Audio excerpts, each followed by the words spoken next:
What is up, everybody, and welcome to Bleav in the Dallas Cowboys. I am Jeff Cavanaugh from 97.1 The Freak in DFW, 7 to 11 a.m. You can also listen on the iHeartRadio app if you're outside the listening area. This is Jesse Holley, former Cowboys wide receiver of everything. Oh, Jesse Holley went 77 yards. It must be a reality show. And we are here to talk Cowboys, including the draft, and we are presented by BetOnline. BetOnline.ag, your number one source for all your, basketball info, stats, news, and scores, all the sports. But you got playoff basketball, playoff hockey going on, latest odds, lines, player reports. They got you covered. It's BetOnline, your sports information headquarters this season. They got you covered. All sports wagering needs, basketball, baseball, NHL hockey, UFC, boxing, whatever. They're the fastest and easiest way to get your betting info, including live betting options, your favorite casino and card games. You can play right from your home. Head to the website today or use your mobile device to get in on that action. Be sure to use our promo code Bleav, BLEAV, to receive your 50% welcome bonus on your first deposit. Bet online where the game starts. Bet on the Dallas Stars. Jesse Holley, how are you doing, my friend? I'm good, brother. How are you? I'm here. I hadn't trimmed my dog's nails in a really long time, and she's old, so she also doesn't really go on walks anymore, and I got turf in the backyard, so she doesn't have anything to file them down naturally. So I was terrified I was going to cut her whole paw off doing the nails. I was afraid I was going to hurt something. Yeah. But we're making progress. See, that's how I am with Bones. Bones is 11 and a half years old. Oh, really? Yeah. Bad back, bad legs, so can't take him on the walks. So he's primarily a house dog, so he's not getting the paw scratched on the whatchamacallit. So over time, um, you know, it's just like growing into his paws a little bit. So it's really hard to cut him. So you kind of just let him be. Yeah, well, it's terrifying for me. Mine, they got they got really, really long. And I got Wood in the house, so when I'm trying to go to sleep, she stands up and walks, and it's da-da-da-da-da-da-da. Right, I have the same thing. But so what I've done now is I've just locked locked Bones in the master bedroom. Like you just can't come out. Like you're in there with me. You're just stuck in there. There's like a little bed in there. You're just stuck in there now. You don't have free roam of the house anymore because of that very same reason. Is like it sounds like Wolverine is breaking in the house. Yeah. Well, so there's your dog talk to start Bleav in the Dallas Cowboys. If you have a dog, you can relate maybe, and if you don't, sorry, but thanks for fighting through. We're dog lovers here. We're dog lovers here. We will not apologize about it. We are dog lovers in this show. I'm getting a third one on Saturday. Really? Yeah. We're different dog lovers. Like you're more of the, hey, I'm heading down to the pound. I'm gonna pick up 2 strays, bring them back to the crib, see how this thing works out. I'm on the opposite end of it. I'm more like, hey, I'm going to like a really good breeder. I'm gonna drop a couple $1,000s. They're gonna be purebred with papers and yeah. Well, we're both dog lovers and we treat our dogs with the absolute utmost respect and they have the best lives ever. Just how we get them are very different. Yeah. Well, my 2.5-year-old needs to stop bothering my 14-year-old. She's just like, leave me the hell alone. So I'm going to get a young pup and let those two deal with each other while the old one gets left the hell alone like she wants. Yeah. Okay. So the NFL draft is 1 week away. And all Jesse cares about is his sexy flexi. And actually, sexy flexi. Flexi sexy. I actually did an entire video yesterday trying to get you a flexi sexy. Because I was talking about Michael Mayer, the Notre Dame tight end, and how I don't want him at 26. And like, he's great. He's a 5-star recruit, 3-year starter, popping out as a junior, young, really good player. But I did a little research project of the athletic profiles of all the best tight ends in football, and all of them were elite athletes at the combine, and he is not. Yeah. And all the other top 6 tight ends in this class were. So like, I think Michael Mayer is going to be a good player, and whoever has him is going to have their starting tight end for 5 years if they pick him in the first round. And I'm not trying to kill the guy, but I would rather pick a tight end later in a draft, and I would rather use that pick also on a dude that fits the same athletic profile as the sexy. Yeah. I agree with you 100%. And if there's one tight end that I have not been high on, and trust me, I'm not getting into the draft thing. That's not my wheelhouse about evaluating players, but just looking at a player, I've never like lusted over Michael. Like he's one of the guys I'm like, oh yeah, he's a good player. You know, he's really productive at Notre Dame, but he isn't the guy that I look at and go, this is the flexy sexy that I need. Like he No. just isn't. He just is not that to me. And to your point, when you look at those tight ends nowadays who have that ability to be truly flexy sexies, they have that athletic component to them. They have the background to it. They have the pedigree to it. And I don't want to make it seem as if there's an easy transition, but like if you have that ability to have that I don't know what word I use for this, but this. Wiggle. If you got this, right? You got a little bit of this in your system right here. You know, if your shoulders there you go. Just if you're watching this video, you think that you got a little flexy sexy, just do this. If this is hard for you to do and it doesn't come natural, then you're not the guy or gal that we're talking about. But if this, it can just comes off your shoulders like this a little bit, you just feel that, then you're the guy that we're talking about. And I think you want Sam Laporta out of Iowa. I think that's who you want. Maybe Dalton Kincaid, but he's a liability as a blocker, and I don't know how often they're going to line him up in line. I don't care about blocking. Those days are done, bro. Blocking is an afterthought for me, but I also know that the Cowboys are going to put your damn hand in the dirt and run the ball 25 times. And if my tight end gets his ass whipped every play, my play is dead. So I need you to at least be ish. Yeah, but here's the deal, though. Here's the deal, right? There's no law that has been, or rule that has been implemented in the National Football League where you cannot have multiple tight ends on the football field.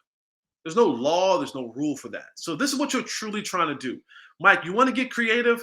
Start mixing this thing up with 2 tight end sets when you want to run and just throw mixed direction to certain things. Like there's ways to get around not having a tight end put his hand in the dirt and be primarily a blocker. And honestly, blocking, I don't want to cheat my good offensive lineman, and I don't want Duke Manyweather to scream at me. Don't you tell me it's all want to. It's a lot of want to, brother. You have to be able to. I'm telling you, if you're in the National Football League, you're able. You are an able being person to do it. You have to want to do it. That's what it comes down to. It comes down to want to. Now, I'm not saying that you're going to be a Hall of Fame blocker. Those guys are special. But blocking, a lot of it has to do with blocking and tackling is a lot of want to. And I realized that when I got kicked out of the league the first time because I wasn't too keen on special teams, blocking guys on punt and kickoff return, and then having to go tackle guys. When you have to go work security from 11 at night to 7 in the morning and then work from T-Mobile from 10 to 3, and they let you back in the league, you go, who do you want me to block? Him? I'll figure it out. I'll scratch, hold, claw, bite, gnaw. I'll do whatever it is. Who do you want me to go tackle? Okay. I have to bust a wedge. I'll do it. So I'm telling you, there is some skill to it, and you can learn foot placement, hand placement. That's a lot of the offensive line stuff. But as long as you're not like nosedive lunging forward for a block, dude, you can get in front of a guy. Like you can get in front of a guy, pester him. You have the strength and the ability. Blocking, a lot of it is want to. The technique, yes, can come later, but I have to want to block the man in front of me. So we'll get back to the draft in just a second, but Jesse mentioned something before we went on the air. He's like, have we even talked about Jalen Hurts getting paid and Dak Prescott? And I was like, no, not really. But I mean, I think it's pretty basic, right? Jalen Hurts is now the highest paid player in the history of the NFL on a per year basis, which means whoever signs next is going to get more. It's going to be Burrow or Herbert. And then Lamar Jackson's in that mix. And when you extend Dak, get ready. Get your $55 million ready.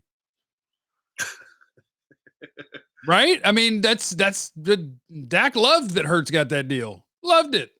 Because it's just the quarterback market. If you exist in the sphere of the top 8 guys, congrats. When you're next, you get more than that guy. Jalen Hurts makes more than Pat Mahomes. But now here comes the messy Jesse, right? We have flexy sexy, now we got messy Jesse. Because you have to ask the question to yourself. Do the Cowboys, all right, let me ask, it's a 2-part question. Do the Cowboys extend Dak Prescott? Probably. 2, when do the Cowboys extend Dak Prescott? Because like the Cowboys in the last couple contracts, when it comes to their star players, hadn't really won. They're like 0 for 3. Right? No, they get their asses kicked. Tank kicked their ass. He kicked their ass. And Dak's already spanked them one time, right? You gambled on Dak the first time when you could have got him for about $28 million. And you gambled and you gambled and you gambled, and it cost you about $12 to $15 million more than what you could have paid him the first time around 25, 28, cost you 40 plus. Okay. Now you talk about a guy in Dak who's entering his 9th year with very little playoff success, some really good regular season success. You have a coach who's kind of on a 1-year deal. You have a team that is on the cusp of either we're going to transition to the next phase of what we're going to do and start over, or we're going to try to go all in and push for deep playoff run. But then you have to ask yourself, but if I gamble again and I wait, I now put myself in a position where Lamar, Herbert, Burrow all get new deals. And those will be probably the next guy's going to get 52 million, then it'll be 53 or 54, and then it'll be 55, and that's the way it's going to go. Or do you go ahead and just say, you know what? Let me jump in this thing now before Lamar, Herbert, and Burrow get their deals, and let me get on the tail end of this Hurts deal and try to figure out that way there, and then we're stuck with a quarterback who may have hit his ceiling. We don't know. But who may have hit a ceiling, and we may have gotten all that we're going to get from him in a sense of quarterback play. Yeah, and I think the challenge for NFL teams is when you have a good quarterback, the unknown of quarterback is terrifying and sucks, and you want absolutely no part of it whatsoever. And the Cowboys want to be relevant. And with Dak, you'll always be good enough to at least be relevant, but that'll be $51.1 million as of today. It'll be $1 more than Jalen Hurts, I bet. Him and his agent, or if not, you're like, why are you calling me? We'll just keep playing football. They'll have to do it this offseason or next, because the other part is they love to play games with this stuff. Jalen Hurts makes $50 million a year. He does not count $50 million this year, next year, the next year, or the next year. Those next two, 80 and 80. 2023, Jalen Hurts 6.153. 2024, 13.5, 2025, 21.7, 2026, 31.7. Those are all Jalen Hurts numbers against the cap. And then they'll be 82 and 79 the next 2 years. Yeah, but we all know that those numbers don't count. But that's the problem is he's got $175 million guaranteed, and you haven't accounted for it until you get through one of those $80 million years. So they're going to hope that he's good and they can get towards the end of it and extend him again and keep moving money around and just keep pushing it down. And as long as he never gets hurt or sucks, that'll be okay. But there will be 1 year where they're going to go, oh, crap, and be like, all right, we owe $80 million for a guy that's not here. But that's the advantage. And the Cowboys do it, just not as much as the Eagles. But if they extended Dak, it would be because they actually want to bring his number down. Mm-hmm. Because the way you account for it would be, well, he just got cheaper in theory, not in his pockets, but on our accounting for the next 3 years. And then it goes bang, bang. Because next year he's due $60 million. Yep. And they won't want that number. So he'll be extended either this offseason or next offseason. Right. Because if he's not extended and you get to the point where you're going to exist at that number, then, I don't think they would extend him at all after that. Like if you've already eaten the number, part of the reason to extend him is to not eat that number. Right. And so we'll see. Well, good news for the NFL draft, as I was going through a bunch of crap on the Cowboys, is thinking about a bunch of the premier positions. They're okay. I'm thinking about wide receiver. You're good to go this year. In theory. Corner, you're good to go this year. In theory. Mm-hmm. Secondary, good to go. Pass rushers, good to go. Quarterback, good to go. Most of the important positions, you're good to go, and you can really line this thing up and pick the best players out there, except for the fact that people do get hurt. Like, I want an outside corner, and that's what I wonder about, because I would go through all the mock drafts, and it's like that the Cowboys took a running back and then a tight end and then a linebacker, and I'm like, you took the 3 least valuable positions in football.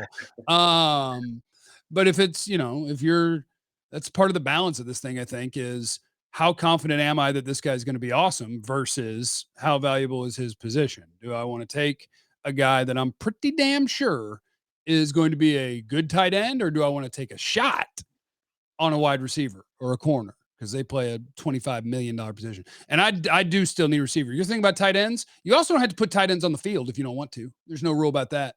You just play with wide receivers. And I support that. I'm trying to get one. I'm trying to get a wide receiver. I'm trying to trade down. I'm trying to get out of 26. Let's have the wide receiver debate, because I think we're both in agreement that former wide receivers, we love wide receivers, and I'm with you. You never have to put a tight end on the field if you don't want to. But this quarterback needs a tight end. Dak Prescott thrives with having a tight end on the football field. Yeah, I guess even because when he had a slot guy that was a quick separator, he wore Cole Beasley out. You can do it that way instead of with a giant dude in the middle. You can do it with a tiny dude that gives me a window, but he was using Witten at the same time. So that's fair. He likes to throw to Dalton Schultz. But you said something that's going to take me to my point with the receivers. Where are you? Because I think we're different in this. Where are you with the size? I don't care about big receivers at all. I don't care. The only reason that I think Quentin Johnston could get picked at number 26 is because he's bigger than the other guys. He doesn't play bigger than them. I care how you play. And I would rather, for this team and for probably any team, I think separation is king. Size is not king. Separation is king. I want Jordan Addison or Jackson Smith and Jigba.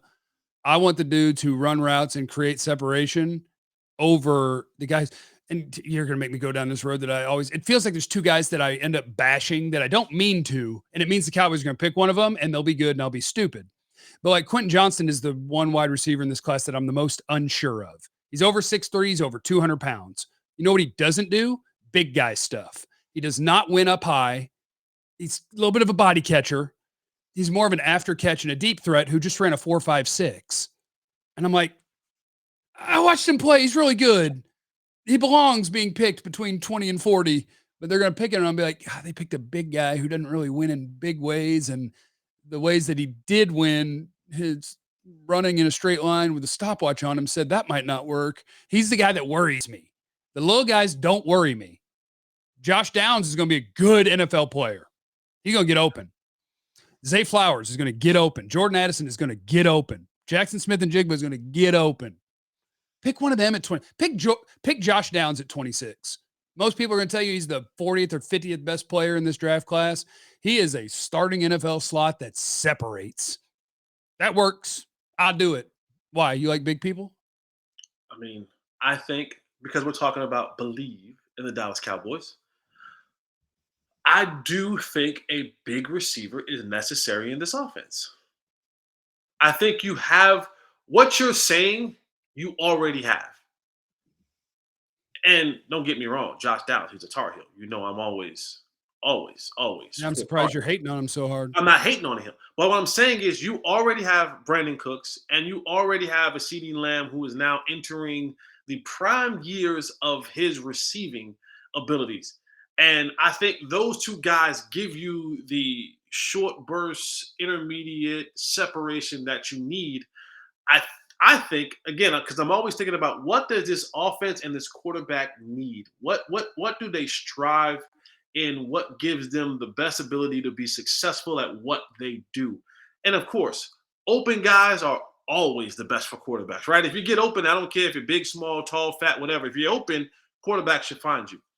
But again, I'm just thinking about what I've seen with this offense and this quarterback over the years and what has helped have its most success. And I just have a feeling the Addisons of the world and the Zay Flowers of the world and the Josh Downs of the world, while they are exceptionally good athletes, super fast twitch, super separators, they small and they tiny. And I just feel like those dudes are a little bit fragile.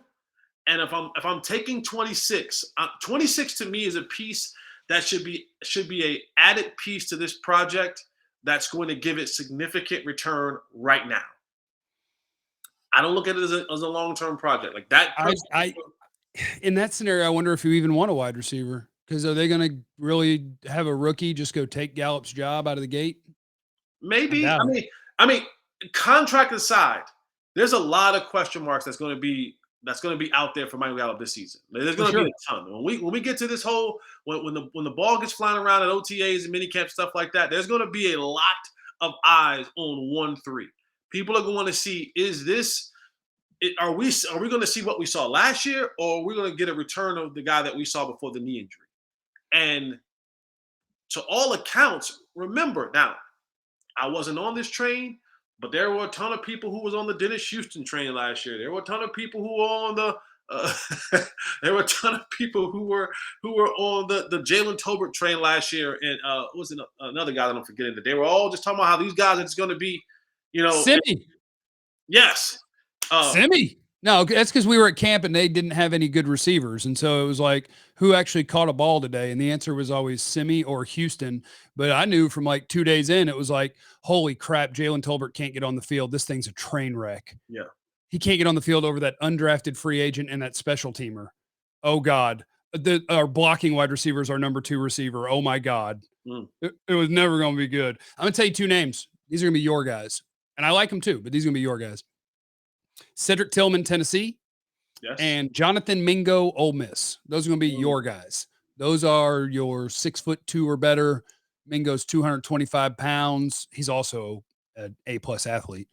Those are your big guys that can separate a little bit, can run well enough, and are big boys that will go get your football. So you want Cedric Tillman and Jonathan Mingo. Get it? Got it. I like Mingo. I like Mingo. I've watched him. I like a player like that. That's a guy that I wouldn't mind. I'm not saying I have to get him at 26, but we're talking about our receivers. I'm just saying. I'm not saying 26 either. I'm saying you want those at, in a perfect world, 90, but probably more likely at 58 or moving around. Those are your big boy receivers that you like. Look, we accomplished some stuff today. I had my doubts. This was presented to you by Bet Online. Jesse, have a great day. You do the same. All right. Remember, everybody, you have no idea what anybody's going through. Be cool to everyone. Be easy. Eliminate the contingencies. We're brought to you by Bet Online.